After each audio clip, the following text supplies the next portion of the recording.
jolly jolly jolly 素敵な色素敵な味サラダでフィッシュジョリジョリジョリおまけに栄養満点 Très étonnant parce que je commence à chanter salade de fruits façon Bourvil et je n'arrive plus à enchaîner derrière. Bah oui, c'est en japonais. Ah oui, effectivement, il y a quand même un Voilà. monde. Mais les Japonais font des salades de fruits merveilleuses, Bah mais oui. pas aussi bonnes que celles que vous allez nous Écoutez, proposer, Karine. je ne sais pas, mais en tout cas, je vous propose plus qu'une salade, c'est une petite soupe de fruits d'été. Pourquoi? Parce que depuis jeudi, je vous fais des soupes à toutes les sauces, j'allais dire, puisque on a des légumes, des fruits, des poissons. Bon, aujourd'hui, c'est le tour des fruits. Alors, on va faire une soupe avec des fraises, avec des framboises.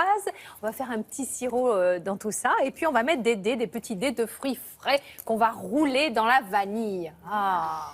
Alors, Oui, quand la vanille Karine vous fait parle de- toujours un petit effet. Karine vous dit ça, ça a l'air très très simple. J'espère que ce sera vraiment aussi simple. Oui, c'est pas très compliqué, il ne faut pas beaucoup de matériel. Vous allez voir, on va faire le point tout de suite sur les ingrédients pour réaliser cette soupe de fruits d'été.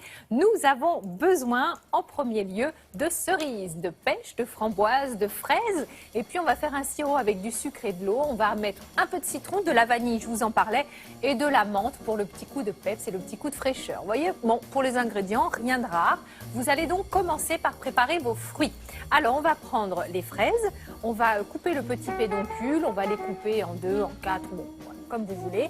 On va les mettre dans une casserole et puis on va ensuite rajouter les framboises. Donc, soupe rouge, de fruits rouges. Vous pouvez bien sûr rajouter des myrtilles, pourquoi pas, enfin, ce que vous aimez. L'idée, c'est d'avoir une base de fruits. On va mettre un peu de sucre, donc soit du sucre blanc, du fructose ou un autre sucre. Vous mettez un petit peu d'eau et on va laisser compoter tranquillement ces petites fraises et framboises en ajoutant un peu de menthe fraîche. Vous allez laisser infuser la menthe environ 5 minutes et vous allez laisser refroidir tout ça. Donc vous mixez, vous passez évidemment à travers un tamis pour enlever tous les petits grains des fraises, etc. Et puis la soupe obtenue, vous allez l'assaisonner finalement comme n'importe quelle soupe de légumes. Vous allez ajouter un peu de jus de citron, vous goûtez s'il faut rectifier en sucre ou pas, vous adaptez.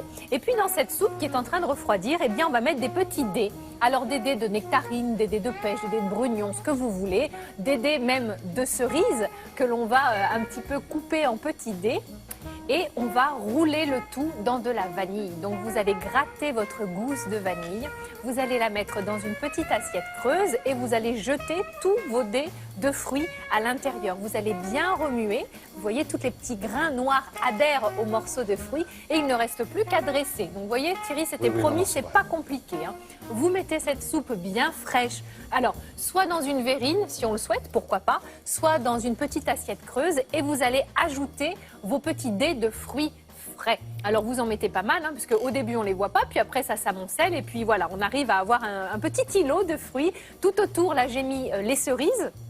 Et puis pour la déco, je rappelle un petit peu de menthe, je rappelle un petit bout de gousse de vanille. Et voilà, ça vous fait un très joli dessert, extrêmement frais, que vous pouvez sucrer à votre convenance ou même mettre des substituts dessus comme vous voulez. Ça peut être quelque chose vu comme très diététique. Maintenant, si on ne veut pas de la diététique, ajoutez-moi là-dessus une petite boule de glace vanille.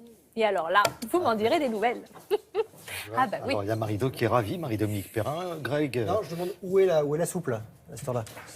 Ah oui, où est-elle? Où est-elle? Oui, je ne suis pas venue avec ma soupe sous le bras aujourd'hui. Non, mais c'est comme un challenge. Ça sera à vous de la préparer. Voilà, et c'est nous qui viendrons la goûter. On se revoit dans 2 mois alors. Puisque c'est bien précisé dans l'intitulé de ce que je présente.